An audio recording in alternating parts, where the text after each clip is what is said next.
전략을 세우고 막대한 돈을 들여가지고 광고를 시작했어요. 그럼에도 불구하고 고객들의 반응은 시큰둥했습니다.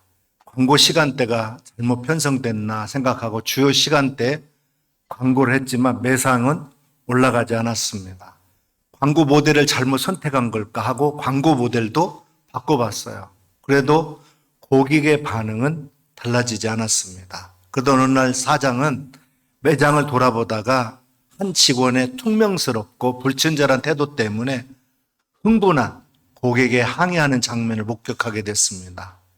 왜 막대한 돈을 들여서 광고를 했음에도 불구하고 매상이 올라가지 않고 고객의 호응을 사지 못했는가 이유를 알게 된 거예요. 광고나 선전보다도 더 소중한 백화점의 자산은 친절이라는 사실을 알게 된 것입니다. 심지어 친절은 상품보다 더 귀하다는 사실도 알게 된 거예요. 우리 친절이라는 말은 참 좋은 말입니다. 우리는 친절이라는 말만 묵상해도 가슴이 좀 따뜻해지는 것을 느낍니다. 우린 친절한 사람들을 좋아하고 그 사람 곁에 있기를 원해요. 그 까닭은 친절한 사람은 따뜻하고 부드럽기 때문에 그렇습니다. 이는 백화점뿐만 아니라 신앙생활에도 마찬가지예요. 교회 부흥의 큰 자산은 친절입니다.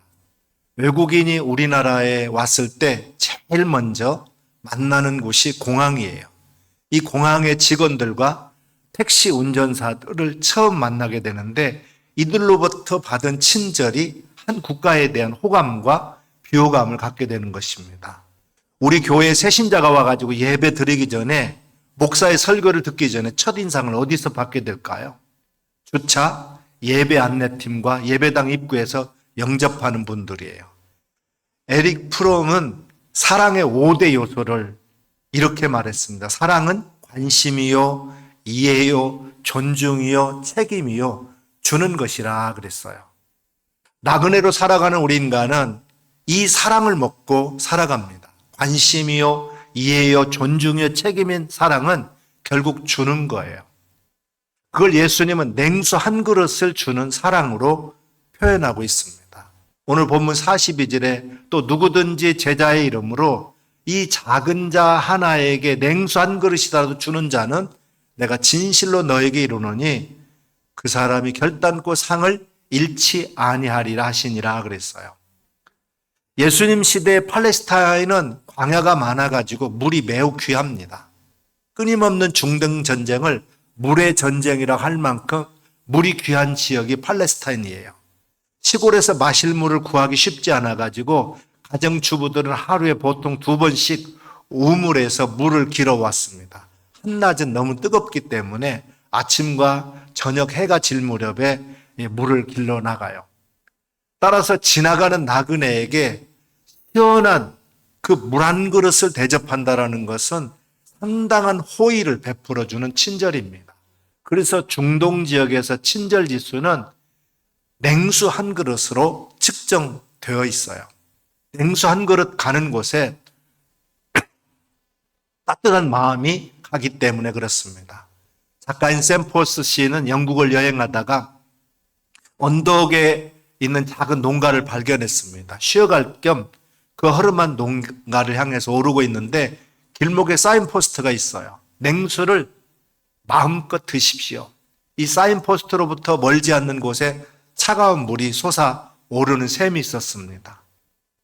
우물 위에는 낡은 조롱박 국자가 걸려 있었습니다. 우물 옆에 벤치에는 여름 사과가 한 바구니 담겨 있었어요. 바구니 곁에도 마음껏 먹어도 된다고 하는 사인이 있었습니다. 지나가는 나그네에게 이런 친절을 베푸는 사람을 그는 만나고 싶었어요. 포스 씨는 농가의 문을 두드렸습니다. 근데 늙은 내가 헛기침을 하면서 나왔어요. 자녀들이 없는 노인 내여였습니다. 그들은 작은 밭에 넉넉한 살림을 할 만큼 농산물을 거둘 수 없어서 가난하게 살고 있었어요. 그러나 그들이 사는 땅에는 시원한 물이 나오는 우물이 있었습니다. 그들은 이 우물물을 지나가는 사람들과 나누어 마시기로 했어요. 그래서 우리는 자선을 베풀 만한 그런 돈도 없습니다. 그러나 우리는 지나가는 나그네들에게 이런 방법으로 무언가를 돕고 싶었을 뿐입니다. 그렇게 말했어요. 이것이 예수님의 마음속에 들어있는 냉수 한 그릇의 친절 지수의 유형입니다. 거창한 그런 구호가 담긴 자선 사업이 아니라 노인 그 할아버지 마음속에 있는 이런 소박한 친절이 세상을 아름답게 만드는 거예요. 이런 간단한 생각과 배려들이 많은 사람들에게 행해지지 않기에 세상의 삶맛을 잃게 됩니다. 남을 위한 간단하고 단순한 배려와 친절이 사랑을 하게 해요. 영국 성공의 교회에서 일어난 일이에요. 한 부부가 어느 크고 웅장한 교회에 처음으로 출석하게 됐습니다. 그들은 복도를 걸어가면서 만나는 사람마다 미소를 띄우고 인사를 했어요. 그러나 아무도 그들에게 미소를 보여내지 않았습니다. 인사도 하지 않는 거예요. 대부분의 사람들이 자기들이 이미 하고 있는 일에 너무 바빴습니다. 성가를 연습하고 예배를 밝히는 촛불을 들고 가는 일, 다가오는 바자회를 준비하는 일, 아이들을 교회 학교 교실로 들여보내는 일 등 바삐 움직이고 있었어요. 이 부부가 예배당 안으로 들어가니까 뒤편에 서 있는 안내위원이 주보를 건네주었습니다.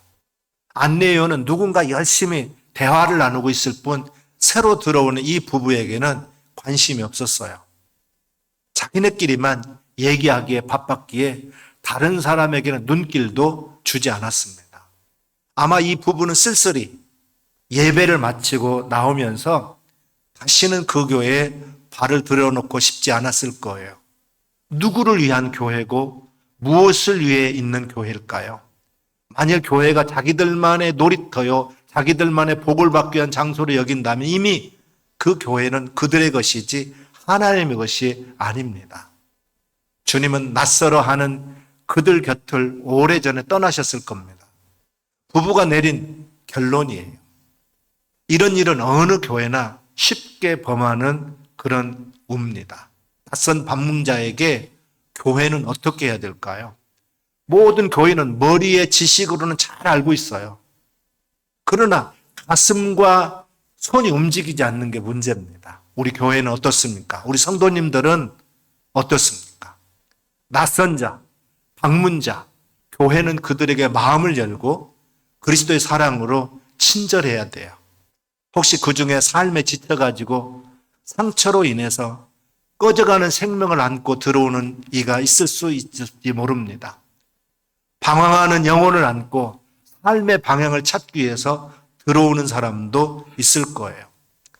실패의 늪에서 지푸라기라도 잡고 싶은 그런 심정으로 교회에 오는 사람도 있을 겁니다. 헬렌 켈러는 삭막한 인생을 친절로 적시는 사람이 되라고 말했습니다. 친절한 말, 친절한 눈길, 친절한 사랑은 추운 겨울까지도 따뜻하게 만들어줄 겁니다. 서양 속담에 죽은 후 화한보다 생전에 친절한 말 한마디가 더 낫다 그런 말이 있어요. 작은 자에게 냉수 한 그릇을 주는 자는 반드시 하늘의 상을 받을 것이라고 주님은 말씀하셨습니다. 사랑이 메말라가는 현대인들에게 많은 깨달음을 준 말씀이에요. 첫째로 복음은 곧 냉수 한 그릇의 친절을 베푸는 작은 사랑에서부터 시작됩니다. 남을 배려하고 섬기는 마음을 갖는 것이 예수님의 마음을 본받는 거예요. 나는 세상을 섬기러 왔다고 예수님이 말씀하셨는데 주님을 따르는 모든 제자에게 행동 강력의 기본 원칙으로 세워주신 것입니다. 세상을 떠날 때 제자들의 발을 씻겨주심으로 세상을 어떻게 섬겨야 되는지를 몸소 모범을 보여주셨어요. 우리는 복음을 전하기 위해서 목회적 돌봄으로 남을 사랑하고 친절을 베풀어야 됩니다. 다른 말로 말하면 섬기러 오신 예수님의 그 심장을 가지고 남을 돌보는 삶을 살아야 된다는 거예요. 예수님은 낯선 자, 나그네들을 위해서 이 세상에 오셨어요. 좋은 가정에서 사는 사람이 아닌 떠돌아다니며 사랑에 굶주린 자들을 위해서 오신 거예요. 건강한 자가 아닌 병든 자를 위해서 오셨습니다. 잃어버린 자를 위해서 오셨어요. 그 예수님의 심장을 갖고 다른 사람을 돌보는 사람이 예수님의 참 제자들이고 하나님의 사랑받는 자녀들인 줄 믿습니다. 목회적 돌봄의 자세는 첫째는 격려하고, 둘째는 들어주고, 셋째는 화평케 하는 자가 되라는 거예요. 격려하는 이 돌봄은 언제나 위로하고 칭찬해주고 소망을 주는 돌봄을 말합니다.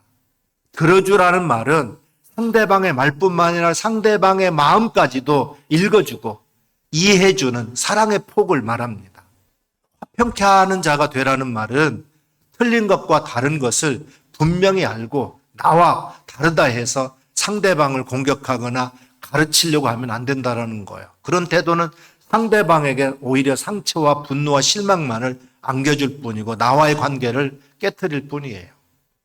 전라도 어느 지방에 사는 부부가 감자 먹는 일로 이혼을 했대요. 전라도가 고향인 부인은 감자를 설탕을 넣어서 쪘습니다. 남편에게 주자 받아 먹으면서 우리 경상도에서는 소금을 넣어서 쪄 먹는다고 했다는 거예요. 감자에 소금을 넣는 집안이 어디 있느냐는 핀잔에 남편이 열이 올라가지고 결국 이혼해 버렸다는 거예요. 이 이야기들은 서울의 어느 교수가 이상하다, 우리는 그냥 먹는데 라는 글을 남겼습니다. 설탕이나 감자 어느 쪽도 정답이나 오답이 아니에요. 다를 뿐입니다. 다름을 인정할 때 거기에 하모니가 오고 평화가 오는 거예요.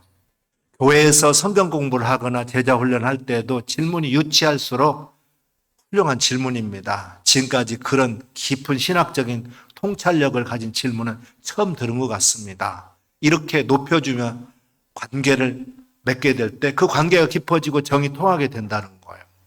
교회는 옳은 이야기를 하는 곳이 아니고 은혜스러운 이야기를 하는 곳이고 격려하고 위로하고 소망을 주는 그런 이야기를 하는 곳입니다. 교회는 좋은 말을 하는 곳이야. 좋은 말을 하는 곳임을 우리가 늘 잊지 말아야 됩니다. 둘째로 냉수 한 그릇의 친절 지수는 이웃의 필요를 채워주는 그런 목회적인 돌봄이에요. 사막 한가운데 지쳐 쓰러져 있는 사람에게 물이 필요합니다. 아까 영상에 봤잖아요. 그에게 소고기가 필요한 게 아니에요. 예수님이 사실 때 광야에는 피곤에 지쳐 있는 나그네들이 많았습니다. 그때는 말을 타거나 걸어 다닐 때나 광야를 지날 때 목마름은 대단했을 거예요. 그들이 절실히 필요한 것은 시원한 냉수 한 그릇입니다. 쇠고기가 아니에요. 미국 LA 근교의 한 식당은 언제나 손님들로 북적댔습니다. 음식 맛이 특별하거나 값이 싼 것이 아니었어요. 이 음식의 최대 무기는 친절이었어요. 식당 입구에는 손님은 왕이다 하는 글을 써놨고 또 남자 화장실에는 왕, 킹이라고 써놓고 여자 화장실에는 퀸, 여왕이라 그렇게 써놨어요. 손님들은 자신들을 위해서 세심한 배려를 아끼지 않는 식당 측의 친절에 감동해가지고 단골 고객이 됐다는 거예요. 친절은 돈으로 바꿀 수 없는 자본입니다. 그러나 이 자본을 활용하는 사람은 그리 많지 않은 것 같아요. 오늘 목회적 돌봄도 이렇게 필요를 찾아 충족시켜주는 돌봄이 필요합니다. 물이 필요한 사람에게 물을, 약이 필요한 사람에게 약을, 위로가 필요한 사람에게 위로를, 절망하는 사람에게 소망을 주는 그런 돌봄이 필요해요. 전도는 추수가 아니라 농사입니다. 추수는 이미 다 익은 열매를 따거나 거두면 되지만 농사는 달라요. 밥상에 놓인 쌀 한 톨이 우리 입에까지 들어갈 때까지 8번의 농부 손길이 간다는 말이 있어요. 벼에다가 비료를 줄 때도 그때그때 필요한 성분을 가진 비료를 줘야 됩니다. 모를 심자마자 추수기에 필요한 비료를 주어서는 안 됩니다. 남에게 친절을 베푼다 해서 아무 것이나 내가 좋아하는 것, 내가 생각하는 것을 내 마음대로 주다가 망신당하거나 오히려 상대방에게 상처를 줄 수도 있어요. 아내가 낮에 돼지고기 먹고 배탈이 나가지고 고생했는데 남편이 퇴근하자마자 아픈 아내에게 영양보충 시킨다고 삼겹살집으로 데려가면 되겠습니까? 필요를 찾아 이해하고 그 필요를 채워주는 친절이 냉수 한 그릇에 친절 지수를 높이는 그런 비결이기도 합니다. 마지막으로 우리가 알면서도 행하지 못하는 현실적인 고백을 해결하는 길을 찾아야 됩니다.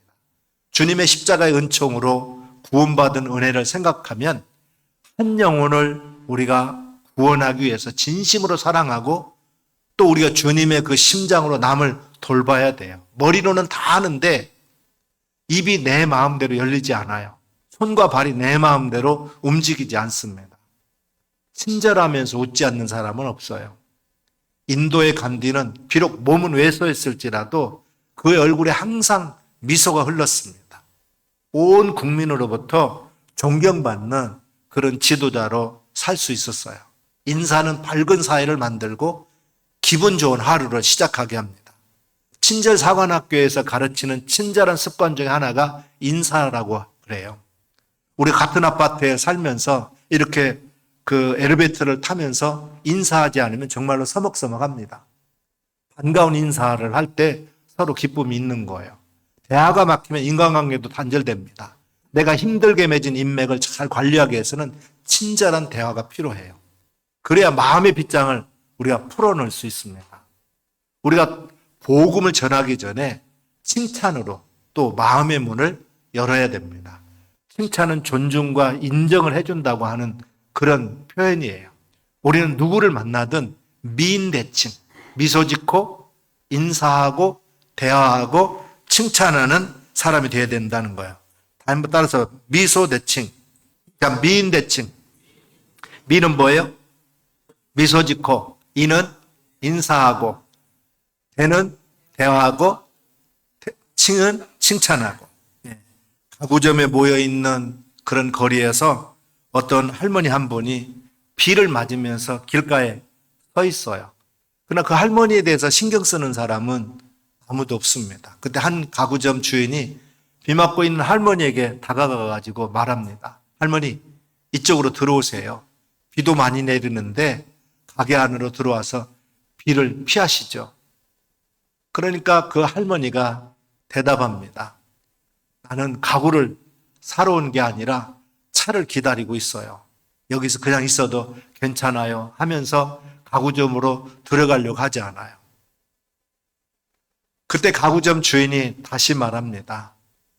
물건 사시라는 게 아니라 그냥 편히 앉아 구경하면서 차를 기다리세요. 할머니는 미안해하는 표정으로 이제 그 가구 안으로 들어왔습니다. 이렇게까지 하지 않아도 되는데 하면서 가구점 안에 들어가 소파에 앉아서 자신을 데려올 차를 기다리고 있었어요. 가구점 주인이 말합니다. 참, 차를 기다린다고 하셨죠? 차 번호가 어떻게 되죠? 제가 확인해 드릴게요. 아유, 그러지 않아도 돼요. 할머니는 손사래를 치면서 사양했지만 주인은 괜찮습니다. 차 번호 말씀해 주세요. 이렇게 얘기합니다. 주인은 차 번호를 메모하고는 여러 차례 밖에 나가서 차가 왔는지를 확인해 주었어요. 이를 보고 있던 이웃 가구점 점원들이나 주인들은 그를 비웃습니다. 저 친구 할 일도 되게 없네. 그렇게 할 일 없으면 차라리 낮잠이나 자든가 하지. 저 노인이 물건을 팔아주지도 못한다는 것을 단번에 알아봤어야지. 다른 사람이 말합니다. 글쎄 말이야. 손님 끌어들일 궁리는 안 하고 처음 본 할머니 쥐짝거리만 하고 있네. 그래요. 가구점 주인은 차가 올 때까지 여러 차례 밖에 나가가지고 확인을 하고 돌아와서 미소를 지으면서 할머니에게 차도 따라주고 친절을 베풉니다. 드디어 할머니가 기다리는 차가 도착했어요. 안녕히 가십시오, 할머니. 가게점 주인은 손을 흔들어 보였습니다. 그 할머니도 가면서 고맙습니다, 젊은이. 할머니가 감사하다는 뜻으로 손을 흔들면서 말했어요. 며칠 후 그 가게에 미국에서 대재벌이자 강철왕인 카네기로부터 편지를 받고 깜짝 놀랐습니다. 비 오는 날 저희 어머니께 친절을 베풀어 주신 당신의 친절에 감사를 드립니다. 감사의 뜻으로 앞으로 우리 회사에서 필요한 가구를 구입할 때는 언제나 당신에게 의뢰하겠습니다. 그리고 고향 스코틀랜드에 큰 집을 짓게 될 건데 그곳에 필요한 가구도 일체 당신께 의뢰해서 구입하고자 합니다. 카네기 올림 그런 편지를 받았어요. 그 가구점 주인은 할머니에게 베푼 작은 친절로 어마어마한 소득을 얻게 되었고, 이로 인해서 그는 피츠버그에서 가구점으로 크게 성공했습니다. 내가 베푼 그 작은 친절에도 크게 감동받는 사람이 있다는 사실을 우리는 잊지 말아야 됩니다.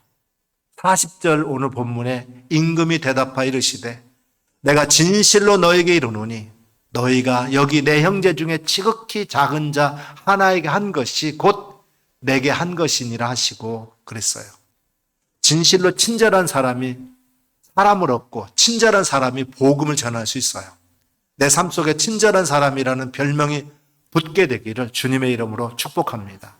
그래서 사람도 없고 하나님 앞에 상급도 누리는 자로 살 수 있기를 주님의 이름으로 축원합니다. 기도하겠습니다.